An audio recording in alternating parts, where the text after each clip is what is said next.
Agent Zero is in big trouble. Your favorite podcaster, aka the dummy who got himself kicked out of the NBA for playing tough guy bringing guns to the locker room, Gilbert Arenas, Agent Zero, just got indicted for some mafia gambling stuff.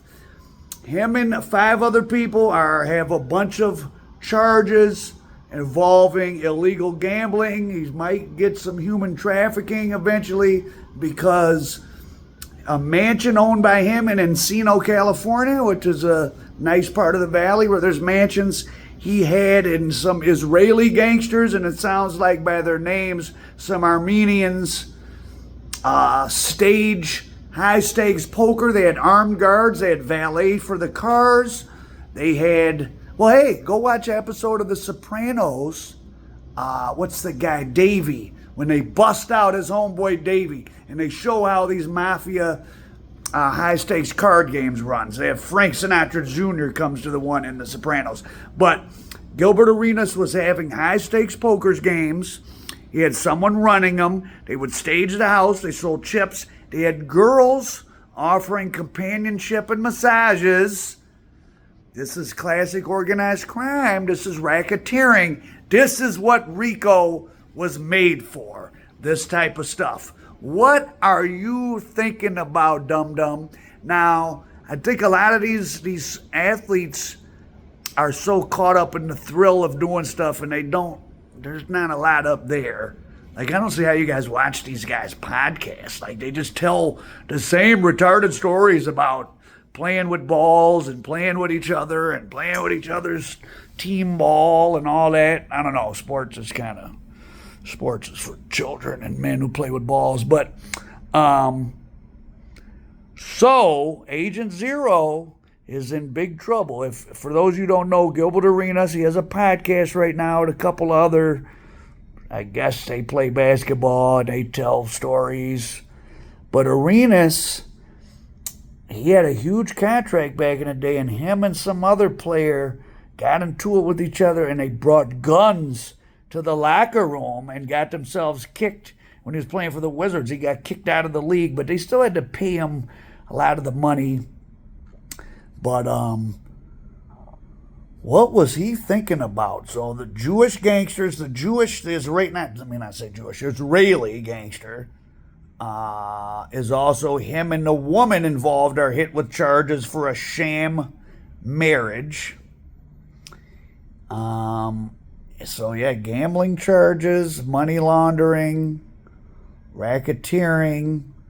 Gilbert Arenas, Encino, California.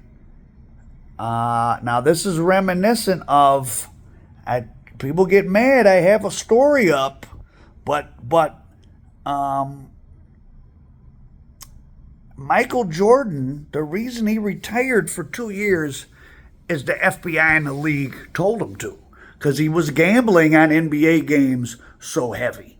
This FBI agents told this to my partner Bernstein. Jordan did not retire at the peak of his career for something to do to play baseball. He had a gambling problem, which is whatever. But, and then in Detroit, back in the 80s, Tommy Hearns and Isaiah Thomas almost got into a lot of trouble for this same type of thing, but they didn't get indicted. The Detroit mob was running high-stakes poker games at Isaiah Thomas's house. There was a lot of Middle Eastern businessmen coming. Well, they were doing them at Isaiah Thomas's house and Tommy Hearns' house.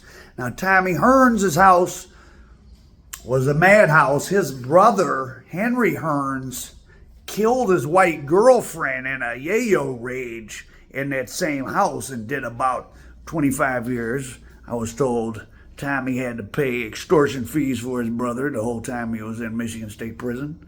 Just what I heard. I don't know if it's true. Not going to say who he paid the extortion to, though. So these athletes, they're really addicted to the action, and even though supposedly they all went to college, they don't seem to have any hobbies, like they're not into reading books or anything. They're just obsessed with action. When they're not playing, they gotta gamble. I mean, these people are definitely not role models. They have the same addictive, they're just like athletic dope fiends. because they're addicted to the dopamine and norepinephrine rush of how a ball bounces, how a card falls, how a die rolls. For those who don't know what a die is, it's the singular of dice. 2 die make a dice. A single dice is a die, not a single dice. Gilbert. So there's been a lot of action if you hadn't been keeping up with gambling in the NBA. So they just, what's his name, Jonte, last season they banned a guy for doing a game. And this year, a Detroit Piston, Beasley, he's in big trouble right now because there's so much exotic gambling now where you can do things like go into a Vegas casino and say, I want to bet 10,000 that, player so-and-so Beasley on the Pistons gets less than 7 rebounds. And the book, the people that accept the sports book in these casinos, they'll give a bet on damn near anything because they just want as much action as possible because they figure they get enough action. Even if they take a lot of weird bets, they'll fall in the aggregate at a large scale. They'll all even out. They'll win as much as they lose, but they don't.